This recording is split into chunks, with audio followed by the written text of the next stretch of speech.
Cuarta reunión de las delegaciones de Estados Unidos y Cuba para avanzar en el restablecimiento de las relaciones diplomáticas. La secretaria adjunta para el hemisferio occidental de Estados Unidos, Roberta Jacobson, y la responsable para asuntos con Estados Unidos del gobierno cubano, Josefina Vidal, se han vuelto a encontrar el día de hoy en la sede del Departamento de Estado. Los equipos negociadores de ambos países abordan la logística de la apertura de embajadas y sus futuras delegaciones diplomáticas. Cuba espera que el Congreso no obstaculice la decisión del presidente Obama de sacar a la isla de la lista de países que apoyan al terrorismo e insiste en que se debe levantar el embargo económico para tener relaciones diplomáticas normales. Este encuentro es a puerta cerrada y de momento sin comunicado sobre su evolución. Pero vamos al Congreso en Estados Unidos, donde nuestro periodista NTN 24 en Washington, Gustavo Alegret, ha recogido opiniones de los líderes de ambos partidos de la Cámara. Gustavo, muy buena tarde. Saludos desde el Congreso. Ha sido aquí en esta sala donde esta mañana hemos consultado al líder de la mayoría republicana del Congreso, el portavoz John Boehner. Boehner ha sido claro y contundente asegurando que entre los republicanos hay movimientos para ver cómo minimizan, cómo bloquean, cómo obstruyen esas conversaciones que ha decidido impulsar el presidente Barack Obama con el gobierno de Cuba.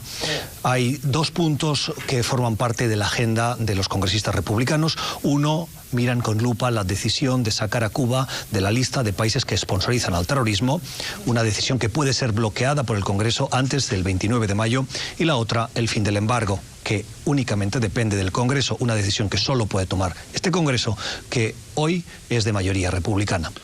Yo no creo que sea el momento de eliminar el embargo. Lo que he observado en los últimos 2 o 3 meses, cuando se trata de Cuba, la administración da y da y da, pero los hermanos Castro no están haciendo nada. Y cuando mira su registro de violaciones de derechos humanos y miran cómo llevan su economía en el país, es tiempo de que ellos den un paso adelante. Hay conversaciones en la Cámara de Representantes sobre qué podemos hacer para detener esas acciones del presidente. He hablado con algunos miembros del grupo que están interesados en detener esta progresión hacia una normalización de las relaciones con Cuba hasta que ellos comiencen a hacer cambios serios en términos de la manera en la que llevan el país. Por su parte, los demócratas lo ven con otros ojos. Nancy Pelosi, también a preguntas de NTN 24, ha felicitado al presidente Barack Obama por avanzar en esas conversaciones con Cuba, en intentar restablecer esas relaciones diplomáticas y en esa apertura de embajadas, y ha dicho que es el momento de eliminar el embargo, una herramienta que no ha servido para nada. Creo que tomó la decisión correcta en sacar a Cuba de esa lista porque ellos no están involucrados en las actividades por las que se supone que deberían estar allí.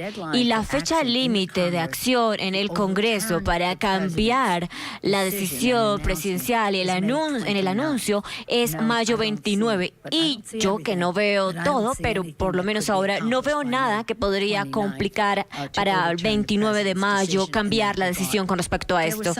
Hubo algunas declaraciones de algunos de los líderes en Cuba que dijeron que el presidente tenía la autoridad de levantar el embargo y él no lo tiene. Es el Congreso en realidad el que lo debe hacer. Yo no he estado directamente involucrada en ninguna de estas actividades para levantar el embargo, pero ciertamente estaré apoyándolos.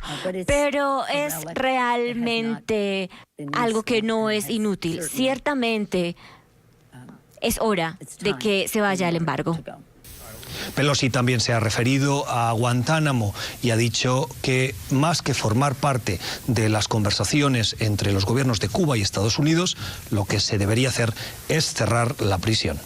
Bien, esta es toda la información que hemos recogido esta mañana aquí en el Congreso de los Estados Unidos.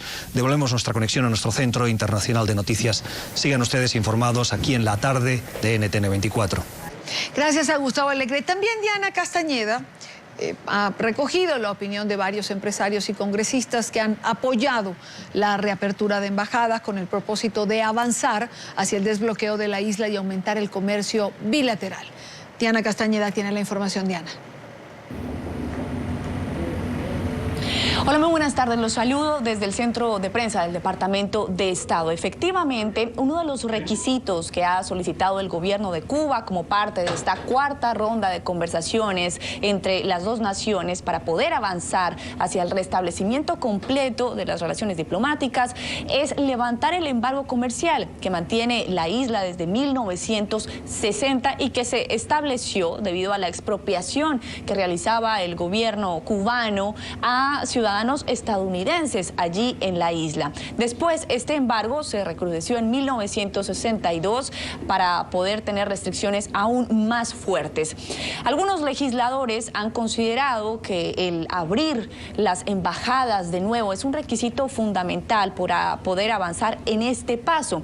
Y aunque el día de ayer hablábamos con legisladores como el senador Marco Rubio, también como Bob Menéndez, que se muestran en contra de esta posibilidad, hay otros que son del Partido Republicano que consideran que es necesario, ya que son cerca de 11 millones de consumidores en Cuba que podrían beneficiarse del intercambio comercial bilateral. Pero veamos lo que opinan algunos de estos legisladores. Yo vengo de Nebraska. Nosotros somos un estado que produce un gran volumen de huevos. Teníamos un buen volumen de comercio con Cuba, que empezó hace 10 a 12 años con un gran volumen y después empezó a bajar en los últimos 6 a 8 años. Yo apoyo un acuerdo bilateral con Cuba para expandir nuestro comercio en materia de agricultura. Los cubanos necesitan nuestros productos, quieren nuestros productos, y nosotros deberíamos vendérselos.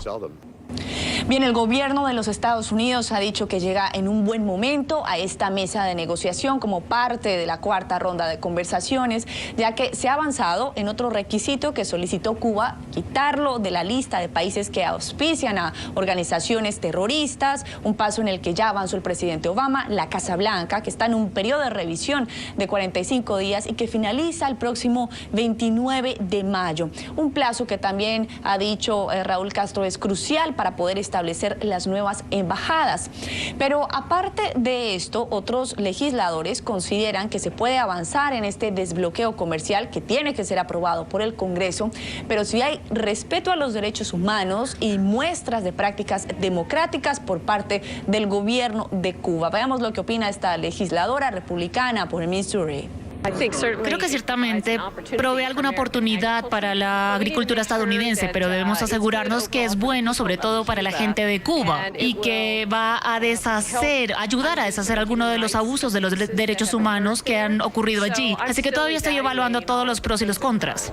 Otro de los aspectos que Estados Unidos considera importante en este proceso de conversación es la posibilidad de que Cuba pueda acceder a financiamiento bancario.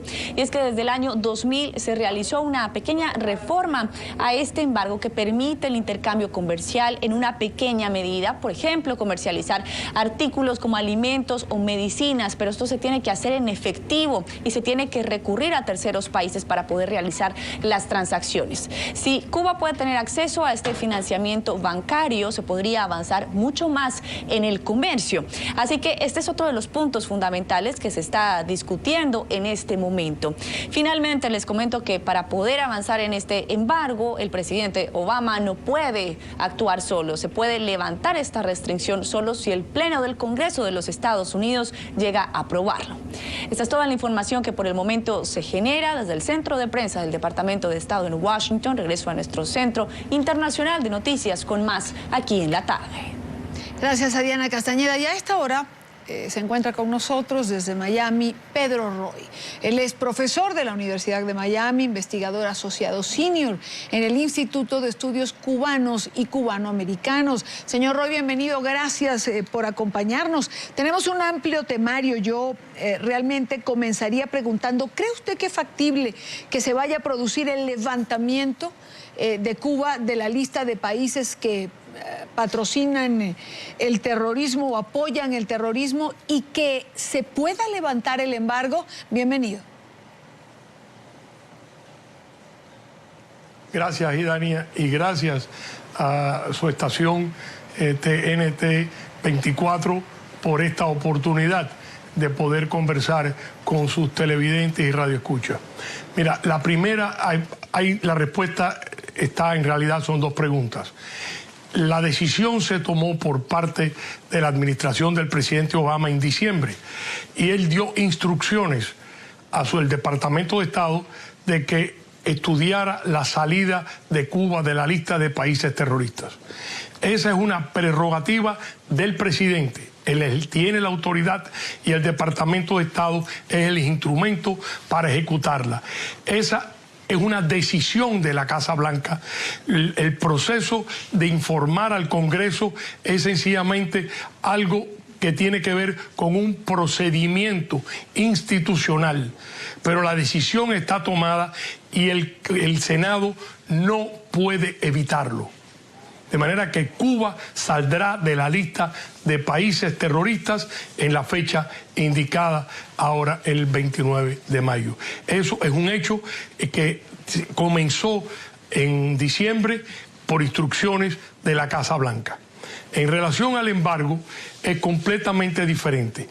El embargo está codificado en la ley Helms-Burton y solamente puede ser modificada por el Congreso de los Estados Unidos. En otras palabras, el presidente Obama no tiene, como es en el caso de sacar a Cuba de la lista de países terroristas, no tiene la autoridad. El Poder Ejecutivo no tiene la autoridad porque esta es una ley que está bajo el control del Senado y de la Cámara del Congreso de los Estados Unidos. Ahora, señor Roy, lo que mucha gente se pregunta es, ¿se traducirá este restablecimiento de relaciones entre Estados Unidos y Cuba en beneficio para el pueblo cubano? Mira, esto es otro, igual que la lista de Cuba en la lista de países terroristas, esto es un hecho que está en proceso de consumarse. O sea, Estados Unidos, Washington va a abrir una embajada en La Habana y La Habana tendrá su embajada en los Estados Unidos. El problema viene para Estados Unidos con el nombramiento del embajador de Estados Unidos que requiere ser confirmado por el Senado de los Estados Unidos. Y yo en este momento veo improbable que el presidente Obama tenga los votos, o sea, él puede nombrar al embajador de Estados Unidos en La Habana, pero veo improbable que logre que el Senado le ratifique ese cargo de embajador. No quiere decir que la persona no pueda viajar a La Habana, pero no sería ratificado por el Senado en estos momentos. Claro, ahora, él puede viajar a La Habana, usted lo ha dicho, aunque no sea ratificado por el Congreso, y digamos comenzar esta nueva etapa de relación entre ambos países, lo que va a traer evidentemente una apertura económica, porque hemos visto digamos, las empresas que están interesadas en Estados Unidos, mucha gente haciendo estudios de mercado, también en Europa. Pero insisto con esta pregunta, ¿esto traerá mejora en la calidad de vida para los cubanos? ¿Se va a traducir en una mejor calidad de vida?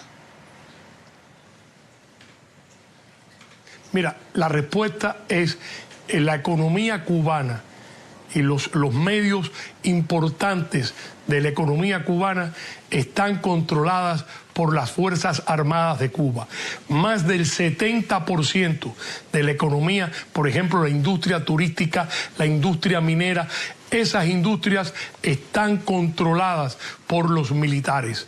De manera que hay una organización que se llama GAESA, que la preside el yerno del general Raúl Castro, Rodríguez Callejas, que además es brigadier general Alberto Rodríguez Callejas, que es el jefe de esa enorme corporación que controla la economía cubana. De manera que todo esto que se está hablando, a donde irían esos beneficios económicos, serían a los bolsillos de los militares. Al mismo tiempo, cuando se habla de la economía cubana, la economía cubana es muy pobre. El promedio de salario de un cubano es de $20 al mes. De manera que cuando hablamos que van a llegar tarde al gran mercado cubano, estamos hablando de una fantasía. Es como pretender hacer una inversión en Haití, lamentablemente un país muy pobre. Probablemente lo que muchos están calculando es el día que se abra la economía, que se abra el gran mercado norteamericano a 90 millas de Cuba. Pero Cuba sigue siendo un país muy pobre y la economía, aquello que puede dar dinero, producir ganancias, como es el turismo, está controlado por los militares. Ahora, por otra parte, ¿cómo entender? En paralelo a todas estas conversaciones, a estas rondas de conversaciones entre Cuba y Estados Unidos, si algo hemos escuchado a la disidencia cubana repetir durante estos meses, ha sido el aumento de la represión. ¿Por qué ambas cosas en paralelo?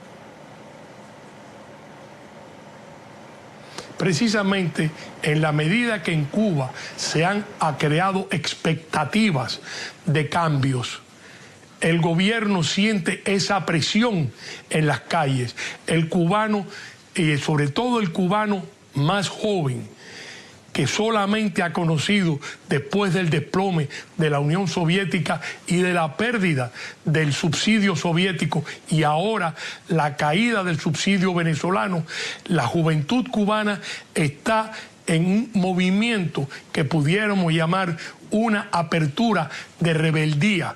Están exigiendo mejorar su calidad de vida y el gobierno está enfrentando esta situación creciente de la única manera que saben hacerlo, que es reprimiendo. Y lo que han hecho es que en lugar de tenerlos años presos, lo que hacen es los llevan a la cárcel, los tienen por un grupo de días, les amedrentan a sus familiares, a sus padres, a sus hermanas, a sus hijos y después los devuelven. Pero en estos momentos yo sí considero que al gobierno de Cuba estas expectativas de apertura sí les están creando un gravísimo problema interno. Y en paralelo que aumenta la represión, también aumenta el número de cubanos que llega a las costas de la Florida.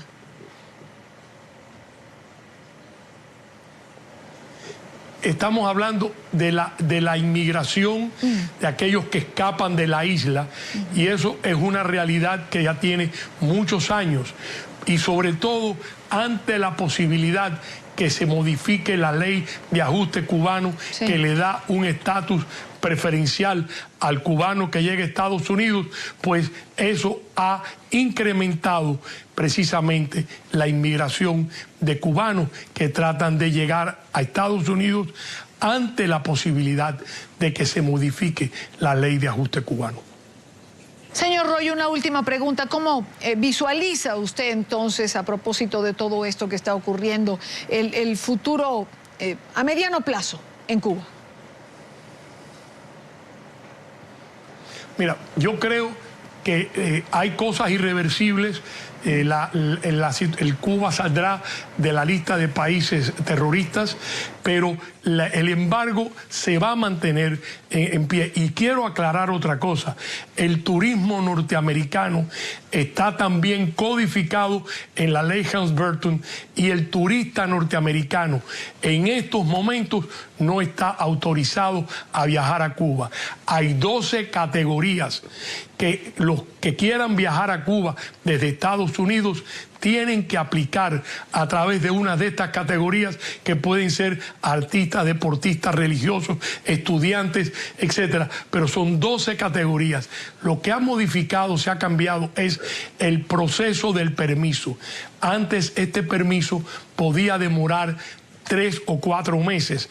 Ahora puede demorar 3 o 4 días, pero son categorías y permisos especiales que se gestionan a través del Departamento del Tesoro. Es importante que recordemos que no solo el embargo comercial, sino el turismo norteamericano no está en estos momentos autorizado para viajar a Cuba. Quiero agradecer en Miami a Pedro Roy, profesor de la Universidad de Miami, investigador asociado senior en el Instituto de Estudios Cubano y Cubano-Americanos. Muchísimas gracias por estar con nosotros. Buena tarde. Gracias a ustedes. Gracias a ustedes.